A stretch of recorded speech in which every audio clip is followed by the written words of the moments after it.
Good afternoon everyone. Welcome to the tech travel blogs. మన Ghatkesar NFC Nagar నుంచి call వచ్చింది, washing machine on అవ్వట్లేదు, ఒకసారి వచ్చి చూడండి అని చెప్పారు. సో మనం వాషింగ్ మిషన్ చెక్ చేయడానికి మన బాద్షా మీద వెళ్ళాము. సో వాషింగ్ మిషన్ చెక్ చేసి ఏమైంది, పవర్ రావట్లేదా ఏంటి అని ఓపెన్ చేసి చూసేసరికి పెద్ద దండయాత్ర జరిగి ఉన్నది వాషింగ్ మిషన్ మీద. ఏంటా దండయాత్ర అంటే మీరు ఆల్రెడీ ఎక్స్పెక్ట్ చేసి ఉండొచ్చు. ఎన్ఎఫ్సి నగర్లో కొంచెం కార్నర్కి ఉంటున్నారు వాళ్ళు, యాక్చువల్గా జంగల్లాగా ఉంది. చూడండి దండయాత్ర ఎలా ఉందో.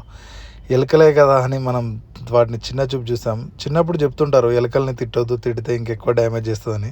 సో వీళ్ళు ఎలుకల్ని బాగా తిట్టినట్టున్నారు. వాషింగ్ మిషన్ మీద కోపం అంతా చూపించింది. మేబీ చూడండి, ఒక్క వైర్ కాదు అసలు, ఏ వైర్ దేనికి అటాచ్ చేయాలన్నా కూడా అర్థం కాకుండా చేసింది. కంప్లీట్గా జాక్లతో సహా ప్లాస్టిక్ ఐటమ్స్ని కూడా కొట్టేసింది. సెన్సార్ పోయింది, ఇన్లెట్ వాల్ పోయింది, డోర్ స్విచ్ పోయింది.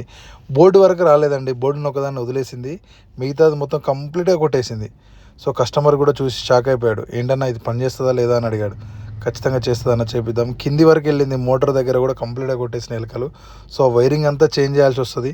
సో మనం వైరింగ్ చేంజ్ అయ్యాక మీకు వీడియో పెడతాను. థ్యాంక్ యూ అండి. ఎలక్ట్రానిక్స్ ఏదైనా రిపేర్ ఉంటే నన్ను సంప్రదించండి. Thank you so much.